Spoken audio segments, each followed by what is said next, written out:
It's just coming up to 7 o'clock on the evening of Tuesday, the 28th of February, and as race director, I decided that the clash of the titans between the two monster clubs of Rochdale and Preston was just too good to miss. So, with some excitement, I got into the start pen alongside all the other races as they assembled, and got ready for what promised to be a very exciting race.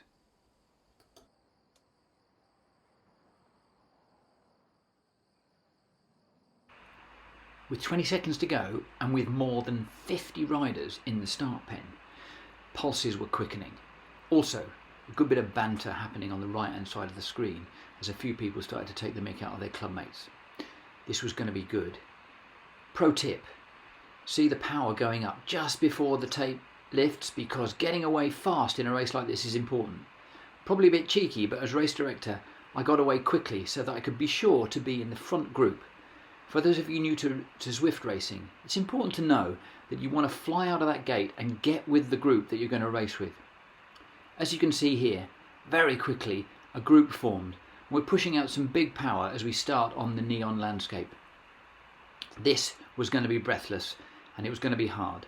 We knew that Rigby had had some good results already from Preston, but the endurance guys from Rochdale were also very keen, and the group at the front was starting to form as people were starting to put the hammer down and get a breakaway going.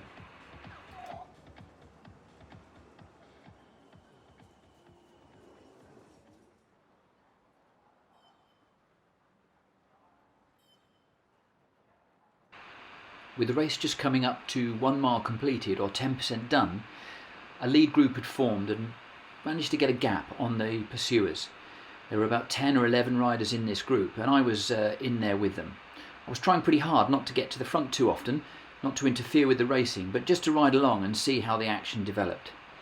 People were still pushing 4 to 5 watts per kilo at this stage, so there was still an attempt to break a few of the weaker riders if that were at all possible. But everyone was hanging in and looking forward to another 18 or 19 minutes of real effort.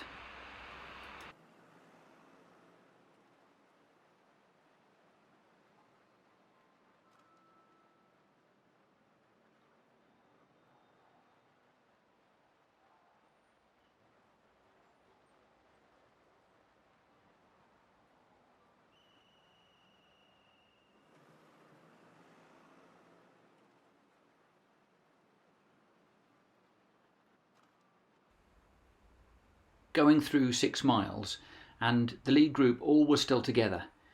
There'd been 3 or so miles of fairly conservative racing, no one really pushing it too hard, but everybody knew that sooner or later something was going to give. There was now a big safe gap of 45 seconds to the following group, the chase group. So this lead group knew that this was the group from which the winners were going to be found, and everyone started to think about when it would eventually kick off.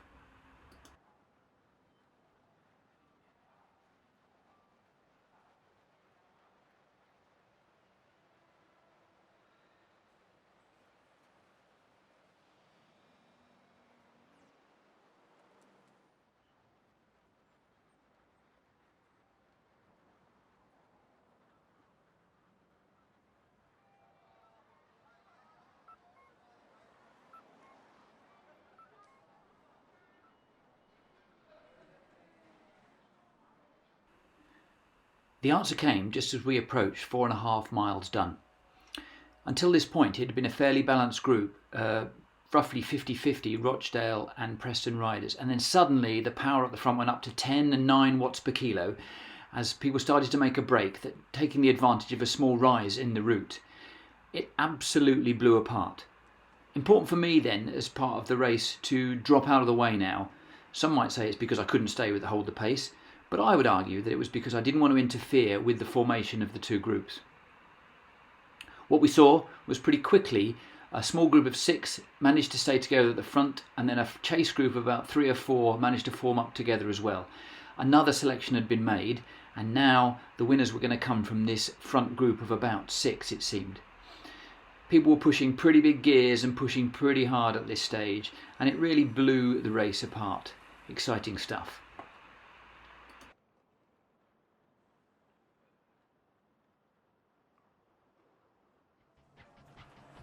With the first lap of the route complete, I was hanging back and decided to cruise in and maybe try and look back and see what was going on with the other groups. So I was just enjoying the neon city. At this point, I think I have to apologise to S. Meller. He was just ahead of me, and I suspect he might have waited to see whether I was going to work with him a little bit. But obviously for me as a non-race participant to have dragged him up to a place would have been a little bit unfair. So when I did eventually reel him in, I just sat on his wheel. You can see him now in the distance, and I'm starting to pick him up. I think he waited for me, and then I think he was probably a little bit disappointed when every time I got to the front I just eased off and had to make him go past again. So Mr. Meller, if you're listening, I'm really sorry if I messed up your race. Hopefully it didn't interfere with your head too much, and eventually I was able to drop away from you and let you do the race on your own.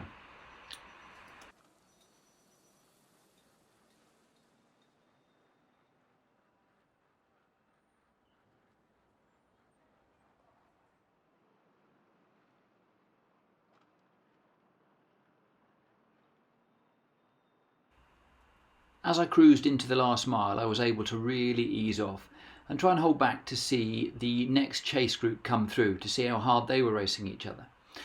Meller was away in the distance, as you can see, and it was time to see if the others come racing through. Important for me not to try and help them catch anybody, so I just hung back to see how fast they'd come past. As it was, they flew past. There they are, a nice bunch flying into the last mile and hoping to get a good finish in the closing sprint that was inevitably to come for them. As for me, I was having to think about the fact that I had another race to do. So I cruised in because pretty shortly I was off to see another event.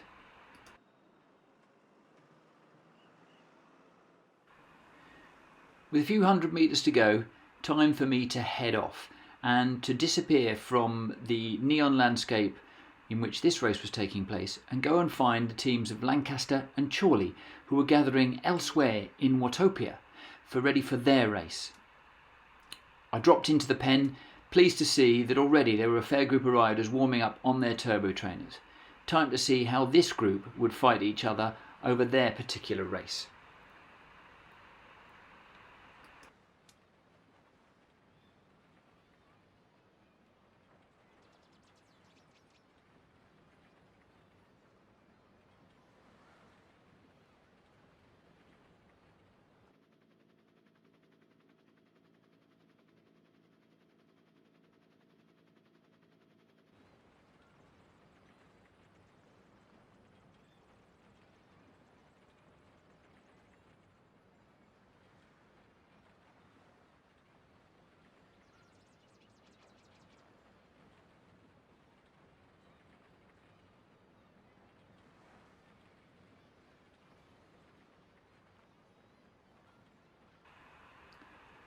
I'd had a bit of time to catch my breath, spinning my legs, but it was time to ramp up that power again and see whether I could get into the lead group.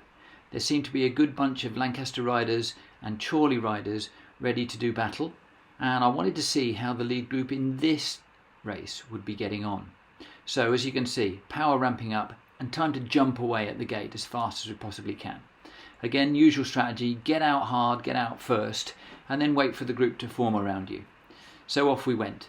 And as we started under the Enjoy the Ride banner and headed off, I thought for a panicky moment that I was going to end up in a one-on-one time trial for the rest of the 10 miles, which really I didn't have in me. Fortunately, it was just the beginning, and pretty quickly another lead group started to form as we entered the rise out of the town in Watopia at the beachfront and up into the volcano circuit.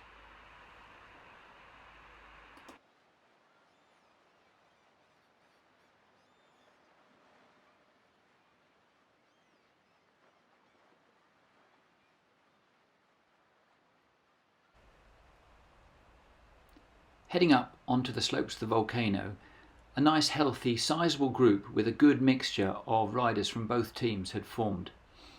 I realised pretty quickly that this was going to be an undulating route. There were some climbs in here and some descents in here, and you could see pretty quickly that a few riders might want to take the opportunity to have a bit of a dig when there came any opportunity of a climb. So I thought I'd better keep my eyes open, try and stay with the group, try not to interfere too much with the racing. it was heating up and not just because of the lava.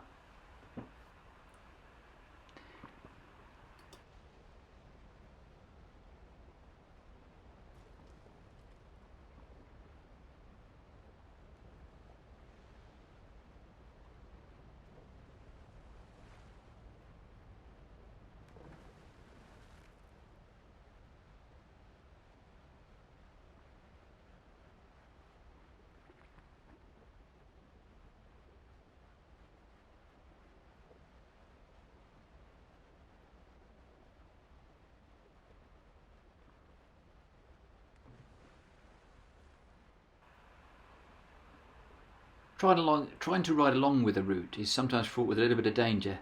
I slipped off the front at one point, and I think I might have inadvertently started a little bit of an attack from one of the riders, so I'd eased off pretty quickly. But there was certainly an attempt here to test the legs of a few of the other riders just to see if they had it in them. As we went up through the lava again, we could see that a few riders were pushing 6 and 7 watts per kilo trying to get away, and we can see this attempted breakaway here. However, I think pretty quickly this group came back together, and I'd like to say that I had no part to play in pulling that back, although a few people might accuse me of occasionally slipping onto the front of this chase group. But as we got out of the volcano and back outside again, it was pretty clear to me that although we had an escapee, the group would probably reel them in. So I just hung on the back and watched the inevitable winding in of the leader. Another pro tip for those that are not used to this: a group pretty much always catches an individual unless that individual is immensely stronger.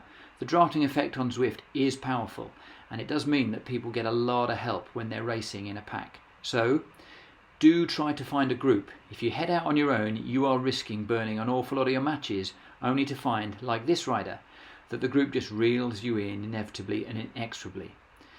Just try and stay with the team until you're ready to make that decisive break.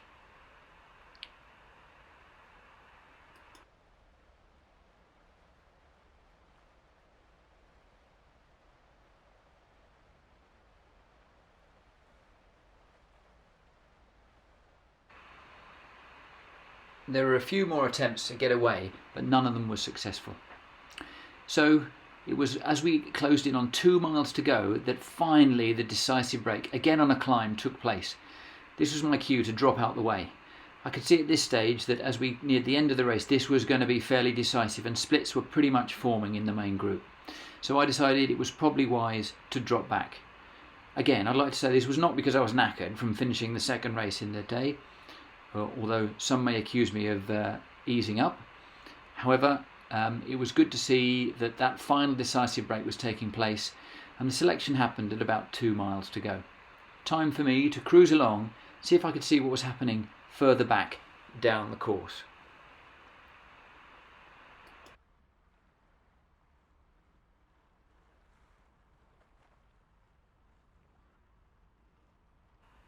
Cruising in, and with just about 1 mile to go, the riders that were chasing started to come across and started to get past me. Good to see people still racing and still making their own breaks, even towards the back end of the field. Good that everyone is having an opportunity to race against people at their own level. Hopefully everyone really enjoying it. But really, that's enough from me. What's important for me is not to interfere in the result. So as we enter the last mile, it's time for me to wave goodbye, leave the event, and leave the other riders to race on and to get their own results. I really enjoyed taking part in the event. Thanks everybody for letting me do that, and I will look forward to posting the full results, including the other race of this week, later on. Until then, have fun, keep riding, and keep Zwifting. Thanks again, bye.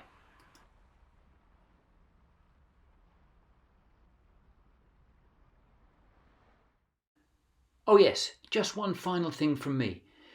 These videos are forming part of the Northwest of England Triathlon Committee's attempt to start a little bit of funding. It'll cost you nothing, but please promote these videos, like and subscribe, and we're going to use this to try and generate a little bit more money so that we can support more of the triathlon activities in the Northwest of England.